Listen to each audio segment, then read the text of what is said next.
Hello friends, I'm Buddy here at House of Props, and this week's build is this life-size black arrow from the Hobbit films. This is one of those projects I've been holding in the back of my mind for a few years now, and it felt like it was about time. The challenge, however, wasn't finding the research imagery, but instead it was figuring out how to sculpt that arrowhead. It's a twist within a twist, which proved to be the hardest sculpt I've taken on to date. But once I got the correct scale, I was able to do some measuring and finally managed to get it built in AutoCAD. As I said, imagery wasn't a problem, but another inconsistency I ran into was determining the scale of the arrow. Both the replica from Weta and the making of book says it was approximately 6 feet, but Luke Evans is a 6-foot actor, and several scenes where we get to see full body shots of him with the arrow towers over his head. So after a lot of measuring and research, I landed on the length being just under 7 feet, so that's what I went with. So without any more intro, let's get started making a life-size black arrow as seen in the Hobbit films.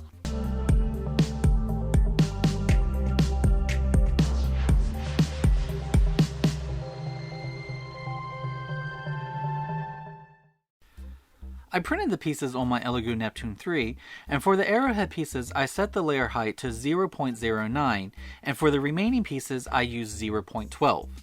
With everything printed, I began to remove the visible print lines by using some 150 grit sandpaper.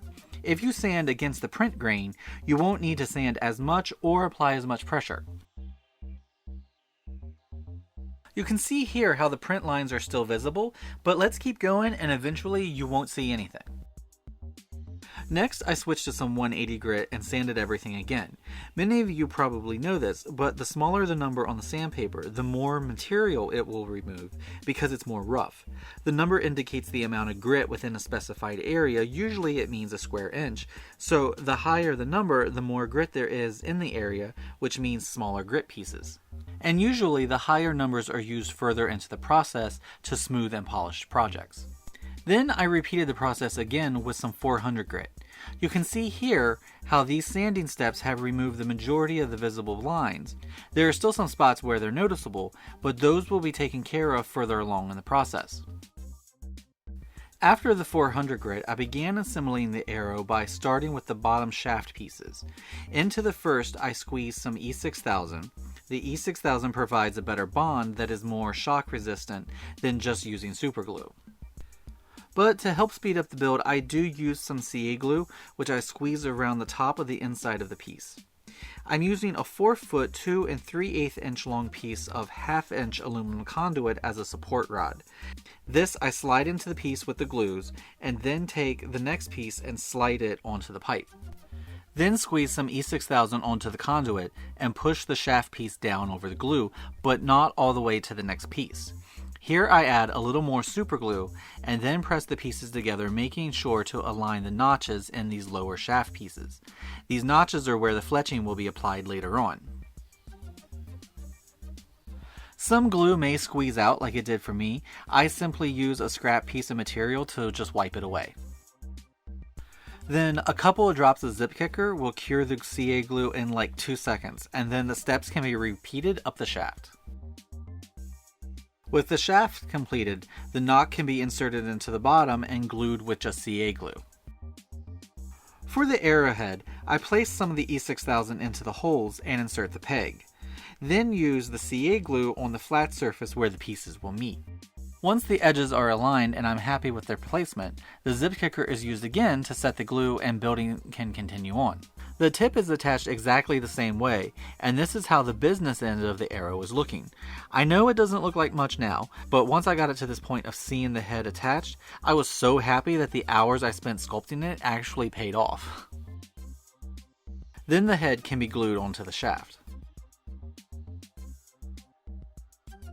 To hide the seams between the individual pieces, I'm going to use some glazing and spot putty like I do on all my 3D prints. To apply, I use a palette knife and smear a generous amount over the seam while simultaneously pressing it into the seam. The reason I'm applying it so thick is because it does shrink, and if it's too thin, it will sink into the seam, meaning another layer would have to be applied later on, but by applying it thick, that's all we need to do. While I apply it, I would really appreciate it if you would click the subscribe button if you haven't already. It's completely free to you and will help my channel grow. Plus, if you click the notification bell, you can customize notifications so you will always know when a new video releases. Thank you! When all the putty is dry, it can be smoothed with the 400 grit sandpaper. This does create a mess, which is why I laid down some newsprint before I began. Once sanded, I thin some of the putty with some acetone. Basically, it's a 1-to-1 mixture, and apply this with an old paintbrush to the entire arrow. This mixture will help fill any spots on the 3D print which may not have been sanded smooth, like the spots I pointed out earlier. And when working with the putty, make sure you wear your PPE and work in a well-ventilated space, because the putty is toxic and acetone isn't that great to breathe a lot of either. When it dries, this layer can be sanded with the 400 grit. You don't need to sand a lot, just enough to smooth the surface and remove any brush marks, and make sure it's nice and even. Next, I'm going to spray the arrow with some 2-in-1 filler and sandable primer. This will prepare the surface for paint and also help create a smooth surface. For this project, I'll apply 3 coats and let each coat sit for about 30 minutes before applying the next. Once it's cured, the primer can be sanded with the 400 grit. I know, right? Enough sanding, buddy. Let's get on with it. Again, this will just even out the surface so everything looks like it's not made from 3D prints. Typically at this stage I would wet sand the print, but since this doesn't need to be gleamingly smooth, I just use the 1000 grit paper to remove the scratch lines left behind by the 400 grit. Now it's time to apply the texture to the arrowhead, and for that I'm using some of this latex caulk. The reason there is black on the arrowhead already was because I started to paint it and realized I skipped the texture, but that's what happens when you're working on so many projects at once. To apply the caulk, I'm just applying it unevenly with a palette knife. Then, using a soft bristle brush, I'm pouncing the surface to create a dimpled texture in the caulk. Then use the palette knife again to lightly smooth the high points back down. This process will create a texture that resembles some rough cast iron. When the caulk's dry, the arrowhead can be based in some black acrylic. I found that black is a great starting point when trying to paint metal-looking surfaces. The shaft can be based with some burnt umber, and I try to keep my brush marks going the length of the shaft just so that if any are left behind, it'll help resemble wood grain. Then on the head, I take some charcoal gray and try to mainly catch the high points of the texture. This way, the black in the pores and pockets will create more depth in the final paint job. While the gray dries, I build up some wood grain on the shaft by dry brushing some raw umber down its length. By keeping the marks uneven and erratic, it'll create a more realistic wood texture. Then I take some white and mix in a little bit of the raw umber to make a light tan, and dry brush this at the top of the shaft right under the arrowhead on the flat planes. These areas are meant to look as if the wood has been trimmed away, so the shaft would fit into the arrowhead, which means this wood would have a slightly lighter tone to it. Now back to the head. Since the gray is dry, I dry brush some metallic tin onto the texture, again making sure to only catch the high points and leave some of the black and gray exposed. The metallic will give the piece the shine it needs to look like metal, and by adding the tin color, it'll play with the black and gray to create some dynamic dimension in the steel coloring. At this point, you want to get the cord ready for the fletching. To do that, I thin some black paint out with a lot of water and then place about 6 feet of hemp cord into the colored water. This will in essence dye the cord. Let it sit overnight or for about 10 hours, whichever comes first. Pull it out and let it dry completely. Now back to the arrow. I made a wash with some black and water, but it's not the same as what we used in the previous step. This one uses less water. And apply this to the arrowhead. Then using a paper towel, I dab the surface sporadically. This helps accentuate and blend the colors used on the metal. Then the same wash can be applied to the shaft in long strokes, but here it doesn't get dabbed. I let this layer dry and applied a second coat to really age and darken the wood in order to get that whole black arrow effect. Now it's time for the fletching. I begin by cutting 3 of the template out of 2mm foam. Then using a hobby knife, I score and slice at an angle like so.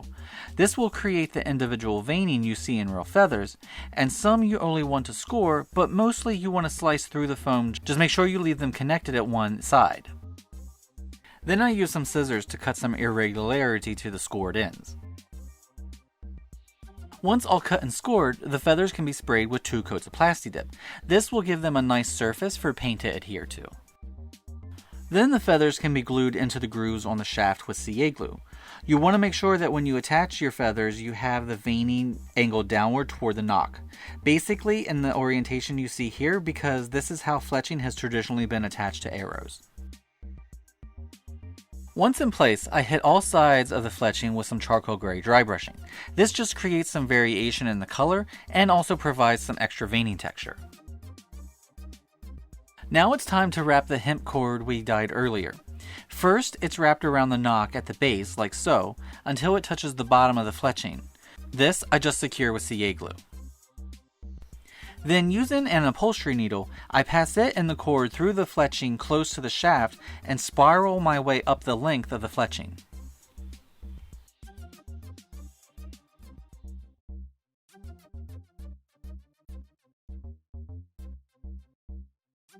Then at the top, wrap it like we did at the bottom and secure with more CA glue. And if there's any excess cord, this can easily just be trimmed away. And with that, the black arrow is complete. You can see how the combination of the caulk texture and the various hues of black and grays with the little bit of metallic work together to give a rough iron texture. And by using the aluminum conduit as a support, the arrow has a little more weight to it, making it feel more realistic in the hand than if we had used PVC or wood. And I have to say, I'm actually really happy with the final results on this piece. And if ever there is a dragon that comes calling, it better beware, because the aim a man will be true that day.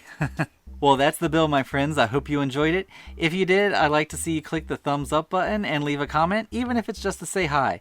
I'll include a link to the files down below in case you want to make a black arrow for yourself. And please subscribe if you haven't already, share with your friends, and I'll catch you on the next one. Have a great day. And remember, if you are building any of my builds or using any of my templates, feel free and tag me at House of Props on Instagram, Twitter, and TikTok, because I would really like to see your fantastic work. Thank you for watching, and I'll see you next time.